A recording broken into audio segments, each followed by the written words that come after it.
ಶ್ರೀ ಹರಿವಾಯುಗುರುಭ್ಯೋ ನಮಃ. ಓಂ ವಂದೇ ವಿಷ್ಣುಂ ನಮಾಮಿ ಶ್ರಿಯಮಥ ಚ ಭುವಂ ಬ್ರಹ್ಮವಾಯೂ ಚ ವಂದೇ ಗಾಯತ್ರೀಂ ಭಾರತೀಂ ತಾಮಪಿ ಗರುಡಮನಂತಂ ಭಜೆ ರುದ್ರದೇವಂ ದೇವೀಂ ವಂದೇ ಸುಪರ್ಣೀ ಮಹಿಪತಿದಯಿತಾಂ ವಾರುಣೀಮಪ್ಯುಮಾಂ ತಾಂ ಇಂದ್ರಾದೀನ್ ಕಾಮಮುಖ್ಯಾನಪಿ ಸಕಲಸುರಾನ್ ತದ್ಗುರೂನ್ಮದ್ಗುರೂಂಶ್ಚ ಅಭ್ರಮಂ ಭಂಗರಹಿತಂ ಅಜಡಂ ವಿಮಲಂ ಸದಾ ಆನಂದತೀರ್ಥಮತುಲಂ ಭಜೆ ತಾಪತ್ರಯಾಪಹಂ. ಸಾಧಿತಾ ಕಿಲ ಸತ್ತತ್ವಂ ಬಾಧಿತಾ ಕಿಲ ದುರ್ಮತಂ ಬೋಧಿತಾ ಕಿಲ ಸನ್ಮಾರ್ಗಂ ಮಾಧವಾಖ್ಯಯತಿಂ ಭಜೆ. ಸಂಸ್ಥಾನರಕ್ಷಣೆ ಶೂರಾನ್ ಪ್ರಸನ್ನಾನ್ ರಾಘವಾರ್ಚನೆ ಪ್ರಣಮಾಮಿ ಗುರೂನ್ ನಿತ್ಯಂ ಪ್ರಸನ್ನಶೂರಮಾಧವಾನ್. ಪ್ರಸನ್ನಶೂರಮಾಧವಕರಾಬ್ಜೋತ್ಥಾನ್ ಯತೀಶ್ವರಾನ್ ವೀರರಾಮರತಾನ್ ವಂದೇ ವಿದ್ಯಾಸಾಗರಮಾಧವಾನ್. ಪೃಥ್ವೀಮಂಡಲಮಧ್ಯಸ್ಥಾಃ ಪೂರ್ಣಬೋಧಮತಾನುಗಾಃ ವೈಷ್ಣವಾಃ ವಿಷ್ಣುಹೃದಯಾಃ ತಾನ್ ನಮಸ್ಯೆ ಗುರೂನ್ ಮಮ. ಆಪಾದಮೌಳಿಪರ್ಯಂತಂ ಗುರುಣಾಮಾಕೃತಿಂ ಸ್ಮರೇತ್ ತೇನ ವಿಘ್ನಾಃ ಪ್ರಣಶ್ಯಂತಿ ಸಿದ್ಧ್ಯಂತಿ ಚ ಮನೋರಥಾಃ. ಶ್ರೀ ವಿದ್ಯಾವಲ್ಲಭಮಾಧವತೀರ್ಥಗುರುಭ್ಯೋ ನಮಃ. ಹರಿ ಓಂ. ಓಂ ವಿಶ್ವಂ ವಿಷ್ಣುರ್ವಷಟ್ಕಾರೋ ಭೂತಭವ್ಯಭವತ್ಪ್ರಭುಃ ಭೂತಕೃದ್ಭೂತಭೃದ್ಭಾವೋ ಭೂತಾತ್ಮಾ ಭೂತಭಾವನಃ ಅಚ್ಯುತಃ ಪ್ರತಿಥಃ ಪ್ರಾಣಃ ಪ್ರಾಣದೋ ವಾಸವಾನುಜಃ ಅಪಾಂ ನಿಧಿರಧಿಷ್ಠಾನಮಪ್ರಮತ್ತಃ ಪ್ರತಿಷ್ಠಿತಃ. ನಿನ್ನೆ ದಿನ ನಾವು ಮತ್ತು ಸ್ಕಂದಧರೋ ಧುರ್ಯೋ ವರದೋ ವಾಯುವಾಹನಃ ವಾಸುದೇವೋ ಬೃಹದ್ಭಾನುರಾದಿದೇವಃ ಪುರಂದರಃ. ಈ ಶ್ಲೋಕದಲ್ಲಿ ನಿನ್ನೆ ನಾವು ಸ್ಕಂದಃ ಎಂಬುವಂತಹ ಭಗವಂತನ ನಾಮವನ್ನು ಹೇಳಿಕೊಂಡಿದ್ದೇವೆ. ಇವತ್ತು ಸ್ಕಂದಧರಃ. ಸ್ಕಂದಂ ಷಣ್ಮುಖಂ ಧಾರಯತೀತಿ ಸ್ಕಂದಧರಃ. ಷಣ್ಮುಖನನ್ನು ಭಗವಂತ ಧರಿಸಿದ್ದಾನಾದ ಕಾರಣ ಅವನಿಗೆ ಸ್ಕಂದಧರಃ ಅಂತ ಹೆಸರು. ಇನ್ನು ತಾದೃಶಂ ಸುರಸೇನಾನ್ಯಮಪಿ ಧರತೆ ಇತಿ ಸ್ಕಂದರಃ. ಅಷ್ಟೇ ಅಲ್ಲ, ತಾದೃಶಂ ಸುರಸೇನಾನ್ ಅನ್ಯಮಪಿ, ಅಷ್ಟೇ ಅಲ್ಲದೆ ಬೇರೆ ದೇವತಾ ಸೇನಾಧಿಪತಿಗಳನ್ನು ಕೂಡ ಧರಿಸಿದ್ದಾನೆ. ಆದ ಕಾರಣ ಭಗವಂತನಿಗೆ ಸ್ಕಂದಧರಃ ಅಂತ ಹೆಸರು. ಇಲ್ಲಿ ಸ್ಕಂದಧರಃ ದ ಅಲ್ಪಪ್ರಾಣ, ಧ ಮಹಾಪ್ರಾಣ. ಅಲ್ಪಪ್ರಾಣವನ್ನು ಅಲ್ಪಪ್ರಾಣವಾಗೇ ಉಚ್ಚರಿಸಬೇಕು ಮತ್ತು ಮಹಾಪ್ರಾಣವನ್ನು ಮಹಾಪ್ರಾಣವಾಗೇ ಉಚ್ಚರಿಸಬೇಕು. ಹಾಗೆ ಉಚ್ಚರಿಸಿದರೇ ಸರಿಯಾಗಿ ನಮಗೆ ವರ್ಣ ಸ್ವರ ಲೋಪ ಅಂತಾರಲ್ಲ, ವರ್ಣ ಲೋಪಗಳಿಲ್ಲದೆ ಸ್ಕಂದಧರಃ. ಇನ್ನು ಭಗವದ್ಗೀತೆಯ ಋಗ್ಭಾಷ್ಯದಲ್ಲಿ, ಐತರೇಯ ಉಪನಿಷತ್ ಭಾಷ್ಯದಲ್ಲಿ ಮಯಿ ದೇವಾಃ ಇತಿ ವಿದ್ಧಿ ವರಾನನೆ. ಗೀತೆಯಲ್ಲಿ ಭಗವಂತ ಹೇಳ್ತಾನೆ ಸೇನಾನೀನಾಂ ಅಹಂ ಸ್ಕಂದಃ ಅಂತ ಹೇಳಿ ಭಗವಂತ ಹೇಳ್ತಾ ಇದ್ದಾನೆ. ಐತರೇಯ ಉಪನಿಷತ್ ಭಾಷ್ಯದಲ್ಲಿ ಆಚಾರ್ಯರು ಹೇಳ್ತಾರೆ, ಎಲ್ಲ ದೇವತೆಗಳು ತನ್ನಲ್ಲಿ ಅಂದರೆ ನನ್ನಲ್ಲಿ ಆಶ್ರಿತರಾಗಿದ್ದಾರೆ ಎಂದು ಮಹೀದಾಸರೂಪಿ ಭಗವಂತ ಹೇಳ್ತಾ ಇದ್ದಾನೆ. ಅಂದರೆ ಎಲ್ಲರಿಗೂ ನಾನು ಆಶ್ರಯನಾಗಿದ್ದೇನೆ, ಎಲ್ಲರೂ ನನ್ನನ್ನು ಆಶ್ರಯಿಸಿಕೊಂಡೇ ಇದ್ದಾರೆ. ಇನ್ನು ಇವನು ಸ್ಕಂದ ಎಂಬ ಹೆಸರಿನಿಂದ ತಾನು ಸ್ಕಂದನಲ್ಲಿದ್ದು ಸೇನಾ ನಾಯಕರಲ್ಲಿ ಎಲ್ಲರಲ್ಲೂ ವಿಶಿಷ್ಟನಾಗಿ ಇರುವಂತೆ ಸೇನಾನಾಯಕರೆಲ್ಲರಲ್ಲೂ ವಿಶಿಷ್ಟನಾಗಿರುವಂತೆ ಸ್ಕಂದನನ್ನು ಮಾಡ್ತಾ ಇದ್ದಾನೆ. ಆದ ಕಾರಣ ಸೇನಾನೀನಾಂ ಅಹಂ ಸ್ಕಂದ ಅಂತ ಹೇಳ್ತಾ ಇದ್ದಾರೆ. ಅಂದರೆ ಭಗವಂತನ ಒಂದು ವಿಭೂತಿ ರೂಪಗಳು. ವಿಭೂತಿ ರೂಪಗಳು ಹೇಳುವಾಗ ದೈತ್ಯರಲ್ಲಿ ಪ್ರಹ್ಲಾದನು ನಾನಾಗಿದ್ದೇನೆ, ಮೃಗಗಳಲ್ಲಿ ಸಿಂಹನು ನಾನಾಗಿದ್ದೇನೆ ಅಂತ ಹೇಳ್ತಾ, ಸೇನಾಪತಿಗಳಲ್ಲಿ ನಾನು ಸ್ಕಂದನು ನಾನಾಗಿದ್ದೇನೆ. ಅಂದರೆ ಸ್ಕಂದನಲ್ಲಿ ಭಗವಂತನ ವಿಭೂತಿ ಇದೆ. ವಿಭೂತಿ ಶಬ್ದಕ್ಕೆ ಭೂತಿ ಅಂದರೆ ಇರುವಿಕೆ, ವಿಭೂತಿ ಅಂದರೆ ವಿಶೇಷವಾಗಿ ಇರುವಿಕೆ. ಎಲ್ಲಿ ಭಗವಂತನ ವಿಶೇಷವಾದಂತಹ ಒಂದು ಸನ್ನಿಧಾನ ಇರುತ್ತೋ ಅಲ್ಲಿ ಜಗತ್ ಪ್ರಸಿದ್ಧವಾಗಿ ಜಗದ್ವಿಲಕ್ಷಣವಾಗಿ ಅವರಿರ್ತಾರೆ. ಆದ ಕಾರಣ ಸ್ಕಂದನಲ್ಲಿ ಸ್ಕಂದ ಶಬ್ದವಾಚ್ಯನಾಗಿ ಸ್ಕಂದ ನಾಮಕನಾಗಿ ಆ ಸ್ಕಂದನಲ್ಲಿ ಷಣ್ಮುಖನಲ್ಲಿ ಇದ್ದು ಎಲ್ಲ ಸೇನಾಧಿಪತಿಗಳಲ್ಲಿ ಸ್ಕಂದನಿಗೆ ಒಂದು ವೈಶಿಷ್ಟ್ಯತೆ ವಿಶಿಷ್ಟತೆ ಭಗವಂತ ಬರುವಂತೆ ಮಾಡ್ತಾ ಇದ್ದಾನೆ. ಆದ ಕಾರಣ ಭಗವಂತನಿಗೆ ಸ್ಕಂದಧರ ಅಂತ ಹೆಸರು. ಇನ್ನು ಸ್ಕಂ, ಈ ಸ್ಕಂದ ಶಬ್ದಕ್ಕೆ ಅನೇಕ ಅರ್ಥಗಳು. ಸ್ಕಂ ಶೋಭನಂ ಸುಖಂ, ಇತರೇಭ್ಯೋ ದದಾತಿ ಇತಿ ಸ್ಕಂದಾಃ ಬ್ರಹ್ಮಾದಯಃ ತಾನ್ ಧರತಿ ಬಿಭರ್ತಿ ಇತಿ ಸ್ಕಂದಧರ. ಶೇಷಚಂದ್ರಿಕಾಚಾರ್ಯರು ಹೇಳ್ತಾರೆ. ಸ್ಕಂ ಅಂದರೆ ಶೋಭನ ಅಂದರೆ ಸುಖ, ಒಳ್ಳೆಯ ಸುಖವನ್ನು ನೀಡುವ ಇತರರಿಗೆ. ಬ್ರಹ್ಮಾದಿ ದೇವತೆಗಳೇನು ಮಾಡ್ತಾರೆ, ಅವರಲ್ಲಿ ಯಾರು ಪ್ರಾರ್ಥನೆ ಮಾಡ್ತಾರೆ, ಯಾರು ತಪಸ್ಸು ಮಾಡ್ತಾರೆ, ಅವರನ್ನು ಯಾರು ಬೇಡುತ್ತಾರೆ, ಅವರಿಗೆ ಒಳ್ಳೆಯ ಸುಖವನ್ನು ಬ್ರಹ್ಮಾದಿಗಳು ಕೊಡ್ತಾರಂತೆ. ಇತರರಿಗೆ ಸುಖಗಳನ್ನು ಕೊಡುವಂತಹ, ಒಳ್ಳೆಯ ಸುಖಗಳನ್ನು ಕೊಡುವಂತಹ ಬ್ರಹ್ಮಾದಿಗಳನ್ನು ಭಗವಂತ ಧರಿಸಿರುವುದರಿಂದ ಅವರಿಗೆ ಸ್ಕಂದಧರ ಅಂತ ಹೆಸರು. ಇನ್ನು ಸುಶೋಭನಂ ಕಂ ಸುಖಂ ದದಾತಿ ಇತಿ ಮುಕ್ತಿ ಸುಖಪ್ರದಂ ಜ್ಞಾನಂ ತತ್ ಧಾರಯತಿ ಇತಿ ಸ್ಕಂದಧರ. ನಮಗೆ ಶೋಭನವಾದ ಸುಖ, ಸುಶೋಭನಂ ಕಂ ಸುಖಂ, ಒಳ್ಳೆಯ ಸುಖ ಅಂದರೆ ಶುದ್ಧವಾದಂತಹ ಒಳ್ಳೆಯ ಸುಖ. ಅಂತಹ ಸುಖವನ್ನು ನಮಗೆ ಬೇಕು ಅಂತ ಹೇಳಿದರೆ, ಶೋಭನವಾದ ಸುಖ ನಮಗೆ ಬೇಕು ಅಂದರೆ ಜ್ಞಾನ ಬೇಕು ನಮಗೆ. ಯಾವ ಜ್ಞಾನ? ಭಗವಂತನ ಸರಿಯಾದ ಜ್ಞಾನ ಬೇಕು. ಅಂತಹ ಭಗವಂತನ ಸರಿಯಾದ ಜ್ಞಾನವನ್ನು ತಾನು ಧರಿಸಿಕೊಂಡಿರ್ತಾನಾದ ಕಾರಣ ಅವನಿಗೆ ಸ್ಕಂದಧರ ಅಂತ ಹೆಸರು. ಅದಕ್ಕೆ ನಮಗೆ ಆಚಾರ್ಯ ಜ್ಞಾನೇನೈವ ಪರಂ ಪದಂ, ಜ್ಞಾನದಿಂದಲೇ ಪರಮ ಪದ ಅಂದರೆ ಮೋಕ್ಷ.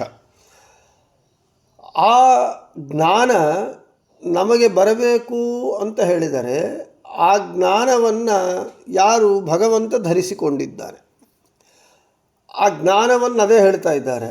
ಸುಶೋಭನಂ ಕಂ ಸುಖಂ, ಒಳ್ಳೆಯ ಶೋಭನಕರವಾದ ಸುಖವನ್ನು ಕೊಡತಕ್ಕಂತಹ ಅಂದರೆ ಮುಕ್ತಿ ಸುಖಪ್ರದಂ. ಆ ಶೋಭನವಾದ ಸುಖ ಅಂತ ಹೇಳಿದರೆ ಮುಕ್ತಿ ಸುಖವನ್ನು ಕೊಡುವಂಥದ್ದು ಅದು ಅಂತಹ ಜ್ಞಾನ. ಅಂತಹ ಜ್ಞಾನವನ್ನು ಭಗವಂತನು ಧರಿಸಿದ್ದಾನಾದ ಕಾರಣ ಅವನಿಗೆ ಸ್ಕಂದಧರ ಅಂತ ಹೆಸರು. ಇನ್ನು ಸ್ಕಂದಂ ಜಗತಃ ಸ್ಕಂದನಾತ್ ಸ್ಕಂದನಾಮಕಂ ಸ್ವಂ ಧರತೀತಿ ಸ್ಕಂದಧರ. ಇವಾಗ ಹೇಳಿಕೊಂಡಂತೆ ಶೋಭನವಾದ ಸುಖವನ್ನು ನೀಡುವ ಜ್ಞಾನವನ್ನು ಅವನು ಧರಿಸಿಕೊಂಡಿದ್ದಾನಾದ ಕಾರಣ ಬಂತಲ್ಲ, ಇದು 6ನೇ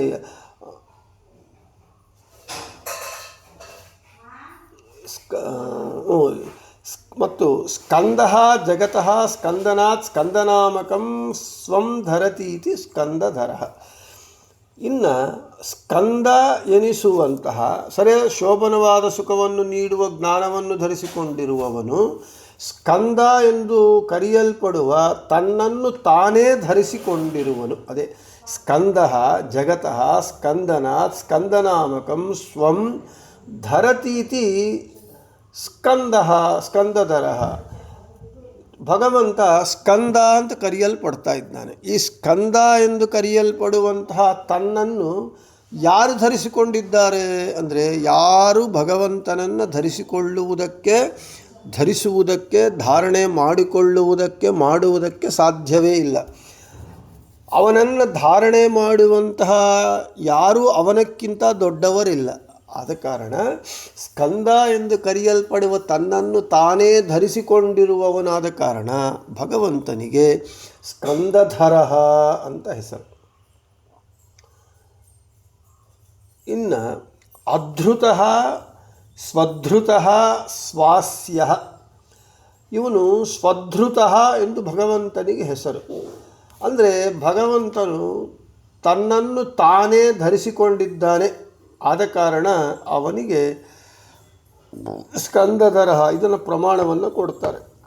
ಇನ್ನು ಸ್ಕಂದತಿ ಶೋಷಯತಿ ಇತಿ ಸ್ಕಂದ ಸೂರ್ಯ ತಂ ಧಾರಯತಿ ಇತಿ ಸ್ಕಂದಧರ. ನೀರು ಮೊದಲಾದವನ್ನು ಒಣಗಿಸುವ ಪ್ರಯುಕ್ತ ಸ್ಕಂದ ಎನಿಸುವ ಸೂರ್ಯನನ್ನು ಇವನು ಧರಿಸಿಕೊಂಡಿದ್ದಾನೆ. ನಿನ್ನೆ ಹೇಳಿಕೊಂಡಿದ್ವಿ, ಸ್ಕಂದ ಎಂಬುದರಲ್ಲಿ ಭಗವಂತ ಸೂರ್ಯನೇನು ಮಾಡ್ತಾ ಇದ್ದಾನೆ, ಬಿಸಿಲು ಕಾಲದಲ್ಲಿ ಕೆರೆಗಳಲ್ಲಿ, ಬಾವಿಗಳಲ್ಲಿ, ನದಿಗಳಲ್ಲಿ ಇರುವ ನೀರನ್ನು ಹೀರ್ತಾ ಇದ್ದಾನೆ. ಅದು ಸೂರ್ಯನು ತಾನು ಸ್ವತಂತ್ರವಾಗಿ ಮಾಡಲಾರನಾದ ಕಾರಣ ಆ ಸೂರ್ಯನಲ್ಲಿ ಭಗವಂತ ಆದಿತ್ಯ ನಾಮಕನಾಗಿದ್ದುಕೊಂಡು ಸೂರ್ಯನು ಎಲ್ಲ ನೀರುಗಳನ್ನು ಹೀರುವಂತೆ ಮಾಡ್ತಾನೆ. ಆದ ಕಾರಣ ಪ್ರಧಾನವಾಗಿ ಸೂರ್ಯನು ನೀರನ್ನು ಹೀರ್ತಾ ಇಲ್ಲ, ಸೂರ್ಯನಲ್ಲಿ ಅಂತರ್ಯಾಮಿಯಾಗಿರುವ ಸೂರ್ಯನಾರಾಯಣನು ಹೀರ್ತಾ ಇದ್ದಾನೆ.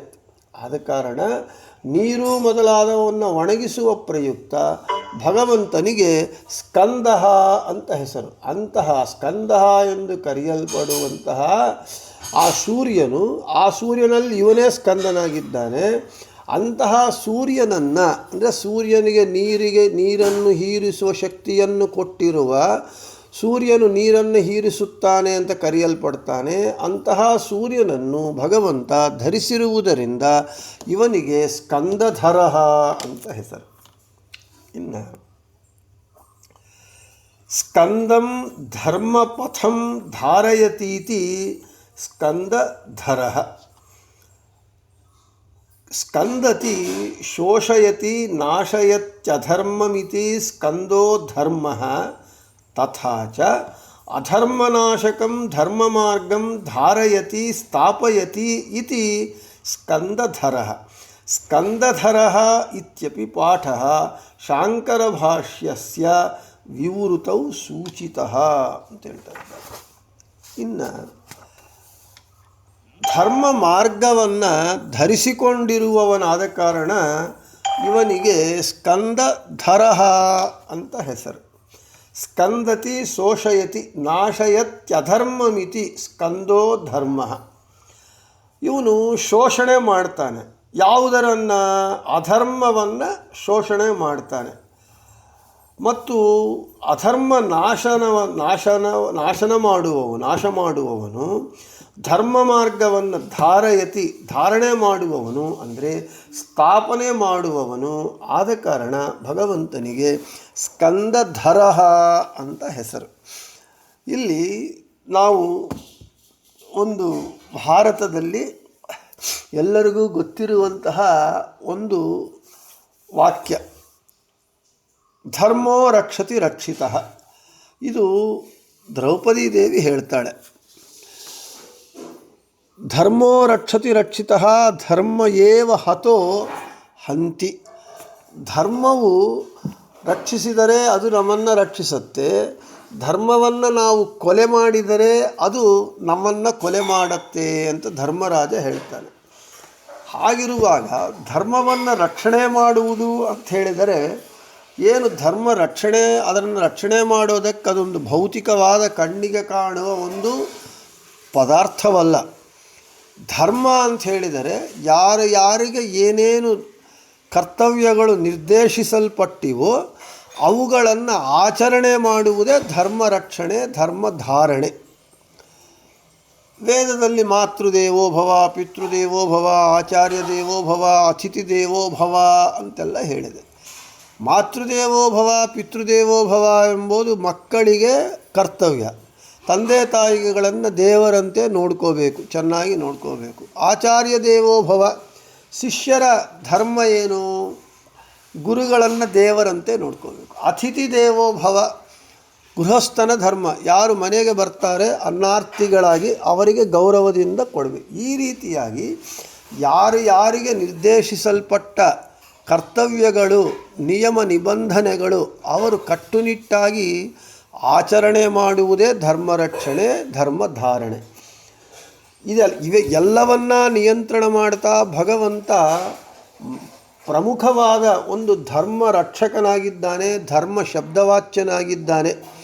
ಆದ ಕಾರಣ ಈ ಎಲ್ಲ ಧರ್ಮ ಮಾರ್ಗ ಅಧರ್ಮವನ್ನು ನಾಶನ ಮಾಡಿ ಸ್ಕಂದತಿ ಶೋಷಯತಿ ನಾಶತ್ಯಧರ್ಮಮಿತಿ ಸ್ಕಂದೋ ಧರ್ಮ. ಅಧರ್ಮವನ್ನು ನಾಶನ ಮಾಡ್ತಾನೆ, ಅಷ್ಟೇ ಅಲ್ಲದೆ ಧರ್ಮ ಮಾರ್ಗವನ್ನು ಧಾರಯತಿ ಸ್ಥಾಪನೆ ಮಾಡ್ತಾನೆ. ಆದ ಕಾರಣ ಸ್ಕಂದಧರ.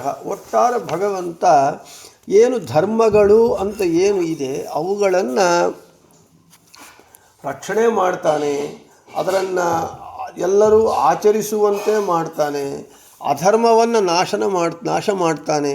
ಆದ ಕಾರಣ ಭಗವಂತನಿಗೆ ಸ್ಕಂದಧರ ಅಂತ ಹೆಸರು. ಇನ್ನು ಜಿಜ್ಞಾಸೆಗೆ ಬಂದರೆ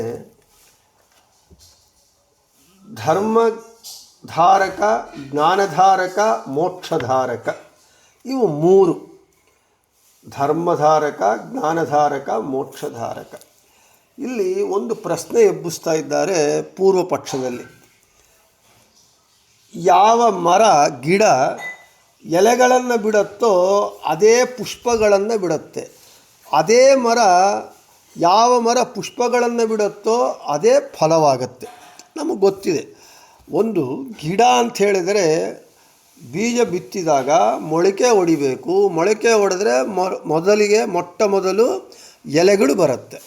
ಎಲೆಗಳು ಬಂದ ನಂತರ ಎಲೆಗಳು ಬಂದ ಗಿಡ ಹೂವನ್ನು ಬಿಡುತ್ತೆ. ಹೂವನ್ನು ಬಿಟ್ಟ ಗಿಡ ಆಮೇಲೆ ಫಲಗಳನ್ನು ಕೊಡುತ್ತೆ. ಅಂದರೆ ಏನು? ಹೀಗೆ ಭಗವಂತನು ನೀವೇನು ಹೇಳ್ತೀರಾ? ಭಗವಂತನು ಧರ್ಮಧಾರಕ, ಜ್ಞಾನಧಾರಕ, ಮೋಕ್ಷಧಾರಕ ಅಂತ ಹೇಳ್ತೀರಿ. ಹೇಗೆ ಎಲೆಧಾರಕ ಮರ, ಪುಷ್ಪಧಾರಕ ಮರ, ಫಲಧಾರಕ ಮರ, ಹಾಗೆ ಇಲ್ಲಿ ಧರ್ಮಧಾರಕನು, ಜ್ಞಾನಧಾರಕನು, ಮೋಕ್ಷಧಾರಕನು ಭಗವಂತ ಅಂತ ಹೇಳ್ತಾ ಇದ್ದೀರಿ. ಧರ್ಮಧಾರಕನಾದ ಶ್ರೀಹರಿನೇ ಜ್ಞಾನಧಾರಕ, ಅಂದರೆ ಧರ್ಮವನ್ನು ರಕ್ಷಿಸುವಂತಹ ಅವನೇ ಜ್ಞಾನಧಾರಕ, ಜ್ಞಾನವನ್ನೂ ಕೊಡುವವನು. ಯಾವನು ಜ್ಞಾನವನ್ನು ಕೊಡ್ತಾನೋ, ಜ್ಞಾನಧಾರಕನಾಗಿದ್ದಾನೋ ಅವನು ಮೋಕ್ಷಧಾರಕನಾಗಿದ್ದ, ಮೋಕ್ಷವನ್ನು ಅವನೇ ಕೊಡ್ತಾನೆ. ಆದರೆ ನಮಗೆ ಲೋಕದಲ್ಲಿ ನೋಡ್ತೇವೆ, ಕೆಲವು ಗಿಡಗಳು ಎಲೆಗಳನ್ನು ಮಾತ್ರ ಬಿಡುತ್ತೆ, ಹೂವುಗಳನ್ನು ಬಿಡಲ್ಲ, ಫಲಗಳನ್ನು ಬಿಡಲ್ಲ. ಕೆಲವು ಪುಷ್ಪಗಳನ್ನು ಬಿಡುತ್ತೆ, ಫಲಗಳನ್ನು ಬಿಡಲ್ಲ. ಈ ರೀತಿಯಾಗಿ ಲೋಕದಲ್ಲಿ ನಾವು ಕಾಣ್ತಾ ಇದ್ದೇವೆ.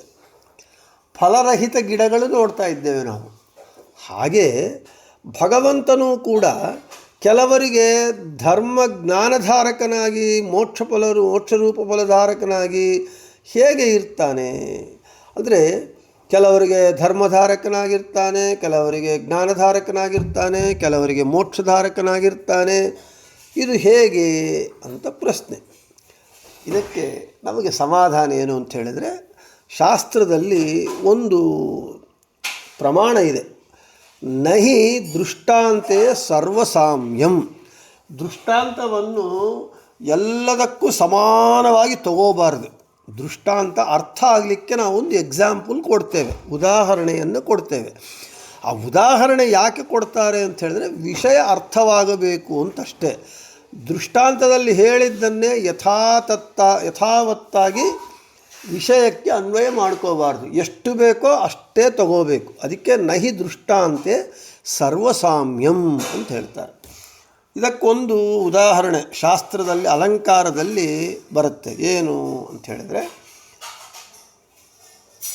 ಕಾವ್ಯದಲ್ಲಿ ಒಬ್ಬರನ್ನು ವರ್ಣಿಸುವಾಗ, ಹೆಂಗಸರನ್ನು ವರ್ಣಿಸುವಾಗ, ಇವಳ ಮುಖ ಚಂದ್ರನಂತೆ ಇದೆ, ಇವಳು ಚಂದ್ರಮುಖಿ ಅಂದರೆ ಚಂದ್ರನಂತೆ ಇವಳ ಮುಖವಿದೆ. ಚಂದ್ರನಂತೆ ಇವಳ ಮುಖ ಇದೆ ಅಂದರೆ ಏನರ್ಥ? ಚಂದ್ರ ಹೇಗಿರ್ತಾನೆ? ಬೆಳ್ಳಗೆ ಗುಂಡ್ರಕ್ಕೆ ಒಂದು ಪಿಂಗಾಣಿ ಪ್ಲೇಟ್ ಅಂತೆ ಇರ್ತಾನೆ. ಹಾಗೆ ಯಾವಳ ಮುಖವಾದರೂ ಚಂದ್ರನಂತೆ ಪಿಂಗಾಣಿ ಪ್ಲೇಟ್ ಅಂತೆ ಗುಂಡಕ್ಕಿದ್ದರೆ ನೋಡ್ಲಿಕ್ಕೆ ಸಾಧ್ಯವಾಗತ್ತಾ? ಏನು ಚೆನ್ನಾಗಿರಲ್ಲ. ಆದರೆ ಚಂದ್ರನಂತೆ ಇವಳ ಮುಖ ಇದೆ ಅಂದರೆ ಏನು ಅರ್ಥ ಅಲ್ಲಿ?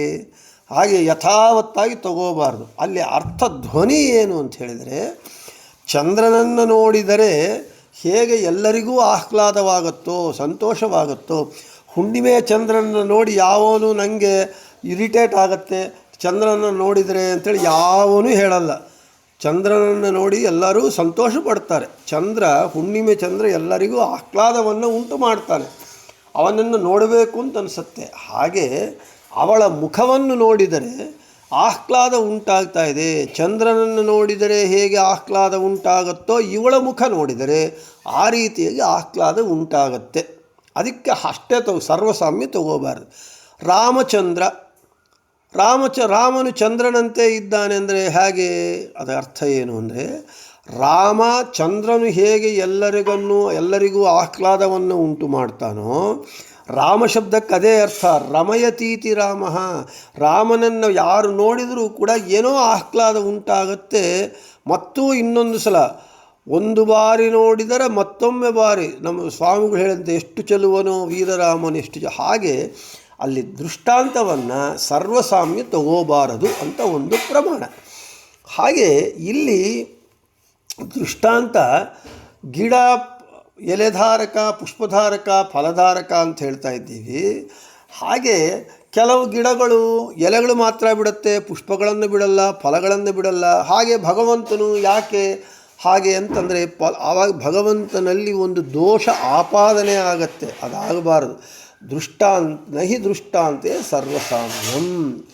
ಹಾಗೆ ಕೆಲವು ಮರಗಳು ಎಲೆ ಪುಷ್ಪಗಳನ್ನು ಧಾರಕವಾಗಿ ಫಲಧಾರಕವಾಗಿ ಇರುವಂತೆ ಭಗವಂತ ಏನು ಮಾಡ್ತಾನಂತೆ, ಧರ್ಮಜ್ಞಾನವನ್ನು ಯಾರಿಗೆ ಕೊಡಬೇಕೋ ಅವರಿಗೆ ಕೊಡ್ತಾನೆ. ಹಾಗೆ ಯಾರ ಯೋಗ್ಯತೆಗೆ ಏನು ಕೊಡಬೇಕೋ ಹಾಗೆ ಕೊಡ್ತಾನೆ. ಆದರೆ ಕೆಲವು ಮರಗಳು ಎಲೆ ಪುಷ್ಪಗಳಿದ್ದು ಫಲಗಳನ್ನು ಇಲ್ಲದೆ ಇರುತ್ತೋ ಹಾಗೆ ಭಗವಂತ ಇರುವುದಿಲ್ಲ. ಭಗವಂತನು ಧರ್ಮಧಾರಕನು, ಜ್ಞಾನಧಾರಕನು, ಮೋಕ್ಷರೂಪ ಫಲಧಾರಕನು ಅವನೇ ಆಗಿದ್ದಾನೆ. ಅವನು ಯಾರ್ಯಾರಿಗೆ ಏನು ಯೋಗ್ಯತೆ ಇದೆಯೋ ಅವರ ಯೋಗ್ಯತೆಗೆ ತಕ್ಕಂತೆ ಕೊಡ್ತಾನೆ. ಅವನು ಒಬ್ಬರಿಗೆ ಮೋಕ್ಷ ಕೊಟ್ಟ, ನನಗೆ ಕೊಟ್ಟಿಲ್ಲ ಅಂದರೆ ನೀನು ಮೋಕ್ಷ ಯೋಗ್ಯನಲ್ಲ, ಆದ ಕಾರಣ ನಿನಗೆ ಮೋಕ್ಷ ಕೊಟ್ಟಿಲ್ಲ ಅಷ್ಟೇ. ಅವನಿಗೆ ಭಗವಂತನಿಗೆ ಕೊಡುವ ಶಕ್ತಿ ಇಲ್ಲ ಅಂತಲ್ಲ, ಅವನಿಗೆ ಇದೆ, ನಿನಗೆ ಯೋಗ್ಯತೆ ಇಲ್ಲ.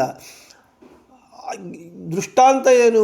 ಕೆಲವು ಮರಗಳು ಪುಷ್ಪಗಳನ್ನು ಎಲೆಗಳನ್ನು ಕೊಡುತ್ತೆ, ಫಲಗಳನ್ನು ಕೊಡಲ್ಲ ಅಂದರೆ ಅದನ್ನು ಯಥಾವತ್ತಾಗಿ ನೀನು ಭಗವಂತನಿಗೆ ನಾವು ಅಪ್ಲೈ ಮಾಡಬಾರದು. ಯಾಕೆ? ಭಗವಂತನೇ ಧರ್ಮಧಾರಕನು, ಜ್ಞಾನಧಾರಕನು, ಮೋಕ್ಷಧಾರಕನು ಅವನೇ ಆಗಿದ್ದಾನೆ. ಬ್ರಹ್ಮಸೂತ್ರಗಳಲ್ಲಿ ಹೇಳ್ತಾರೆ, ಜ್ಞಾನವು ಯಾರಿಗೆ ಬರುತ್ತೋ ಅವರಿಗೆ ಮೋಕ್ಷವು ನಿಯಮೇನ ಆಗುತ್ತದೆ. ಅದೇ ಆಚಾರ್ಯರು ಜ್ಞಾನೇನೈವ ಪರಂಪದಂ ಅಂಥೇಳಿ. ಆದ ಕಾರಣ ದೃಷ್ಟಾಂತ ಸರ್ವಸಾಮ್ಯವನ್ನು ಮಾಡದೆ ಇದ್ದಾಗ ಭಗವಂತನೇ ಎಲ್ಲವೂ ಮೂರು ಅವನೇ ಆಗಿದ್ದಾನೆ. ಆದ ಕಾರಣ ಭಗವಂತನಲ್ಲಿ ಯಾವ ದೋಷವೂ ಇಲ್ಲ ಅಂತ ಹೇಳ್ತಾ, ಇನ್ನು ಬೃಹತಿ ಸಹಸ್ರದ ಪ್ರಕಾರ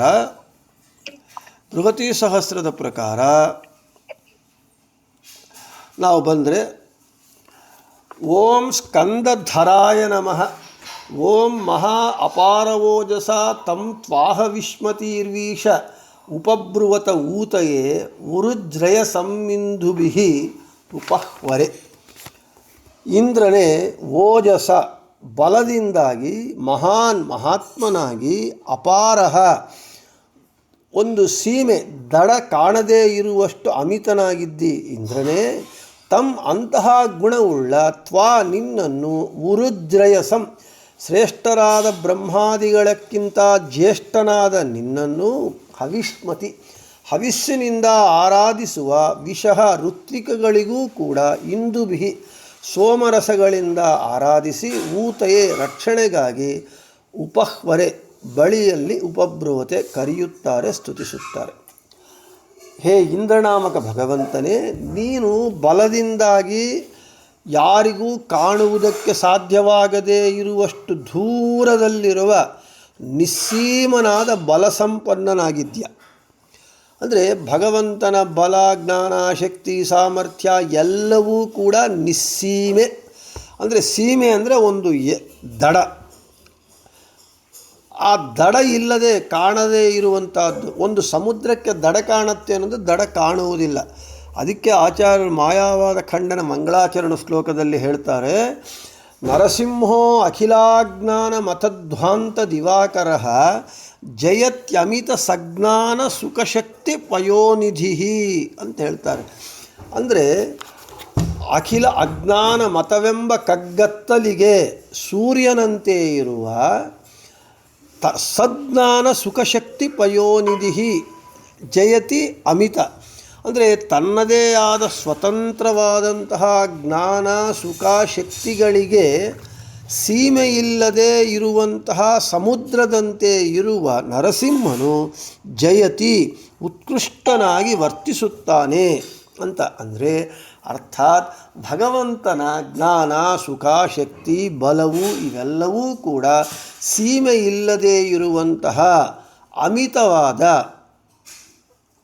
ಅವೆಲ್ಲವೂ ಉಳ್ಳವನಾಗಿದ್ದಾನೆ. ಹಾಗಾಗಿ ಬ್ರಹ್ಮಾದಿಗಳಕ್ಕಿಂತ ಇವನು ಜ್ಯೇಷ್ಠನಾಗಿದ್ದಾನೆ, ಗುಣಪೂರ್ಣನಾಗಿದ್ದಾನೆ. ಭಗವಂತ ಅನಂತ ಕಲ್ಯಾಣ ಗುಣಪರಿಪೂರ್ಣ, ಸರ್ವೋತ್ತಮ, ಸರ್ವತಂತ್ರ ಸ್ವತಂತ್ರ, ಜಗದೊಡೆಯ, ಜಗನ್ನಾಥ, ಜಗತ್ಪ್ರಭು ಅಂತ ಇದರನ್ನು ಜ್ಞಾನಿಗಳೆಲ್ಲರೂ ಚೆನ್ನಾಗಿ ತಿಳಿದಿದ್ದಾರೆ. ಅವರು ತೆಳೆದ ಜ್ಞಾನಿಗಳು ಋತ್ವಿಕರೇನು ಮಾಡ್ತಾರೆ, ಹೇ ಇಂದ್ರನಾಮಕ ಭಗವಂತನೇ, ನಿನಗೆ ಹವಿಸ್ಸುಗಳನ್ನು ಅರ್ಪಿಸಬೇಕು ಅಂತ ಅವರು ಹುರುಪಿನಿಂದ ಹಪಿಯಾಗಿರ್ತಾರೆ. ಅವರು ಸೋಮರಸಗಳಿಂದ ಆರಾಧಿಸುತ್ತಾ ನೀನು ಬಂದು ನಮ್ಮನ್ನು ರಕ್ಷಿಸು ಅಂತ ಯಜ್ಞದಲ್ಲಿ ಯಜ್ಞವೇದಿಕೆಯಲ್ಲಿದ್ದು ನಿನ್ನ ಕರಿತಾ ಇರ್ತಾರೆ. ಬಂದು ನೀನು ಅಮಿತವಾದ ಶಕ್ತಿ ಸಾಮರ್ಥ್ಯಗಳು ಉಳ್ಳದಂತಹ ನಿಸ್ಸೀಮ ಬಲಸಂಪನ್ನನಾದ ನೀನು ಬಂದು ನಮ್ಮನ್ನು ರಕ್ಷಿಸು ಅಂಥೇಳಿ ಕರಿತಾ ಇರ್ತಾರಂತೆ ಯಜ್ಞವೇದಿಕೆಯಲ್ಲಿ ಋತ್ವಿಕರು. ಬ್ರಹ್ಮಾದಿಗಳಿಗೂ ಯಶಸ್ವಿಗಳಾದ ಬ್ರಹ್ಮಾದಿಗಳಕ್ಕಿಂತ ಶ್ರೇಷ್ಠನಾದ ವಿಷ್ಣುವನ್ನು ಸೋಮಲತಗಳಿಂದ ಕರೀತಾರೆ ಅಂತ ಈ ಮಂತ್ರಭಾಗ ಏನು ಹೇಳುತ್ತೆ. ಸುಖವನ್ನು ಇತರರಿಗೆ ಕೊಡುವ ಬ್ರಹ್ಮಾದಿಗಳನ್ನು ಸ್ಕಂದ ಎಂತಾರೆ. ಸ್ಕಂದ ಎಂದು ಕರೆಯಲ್ಪಡುವ ಬ್ರಹ್ಮಾದಿಗಳಿಗೂ ರಕ್ಷಕನಾದ್ದರಿಂದ, ಧಾರಕನಾದ್ದರಿಂದ ಭಗವಂತನಿಗೆ ಸ್ಕಂದಧರ ಅಂತ ಹೆಸರು. ಸುಖಂ ಇತರೇಭ್ಯೋ ದದಾತಿ ಇತಿ ಸ್ಕಂದ ಬ್ರಹ್ಮಾದಯ ತಾನ್ ಧರತಿ ಬಿವರ್ತಿ ಇತಿ ಸ್ಕಂದಧರ. ಸುಖವನ್ನು ಇತರರಿಗೆ ಕೊಡುವಂತಹ ಬ್ರಹ್ಮಾದಿ ದೇವತೆಗಳು ಸ್ಕಂದಾಹ ಅಂತ ಕರೆಯಲ್ಪಡ್ತಾರೆ. ಅವರನ್ನು ಭಗವಂತರ ಧಾರಣೆ ಮಾಡುವುದರಿಂದ, ರಕ್ಷಿಸುವುದರಿಂದ ಭಗವಂತನಿಗೆ ಸ್ಕಂದಧರ ಅಂತ ಹೆಸರು ಅಂತ ಹೇಳಿದಲ್ಲಿ ಇವತ್ತು ಪಾಠವನ್ನು ಮುಗಿಸಿ ನಾಳೆ ಧುರ್ಯ ಎಂಬುವಂತಹ ಭಗವಂತನ ನಾಮವನ್ನು ಹೇಳಿಕೊಳ್ಳೋಣ ಅಂತ ಹೇಳ್ತಾ ಶ್ರೀಕೃಷ್ಣಾರ್ಪಣಮಸ್ತು ಮಧ್ವೇಶಾರ್ಪಣಮಸ್ತು. ಎಲ್ಲರಿಗೂ ಶುಭಂ.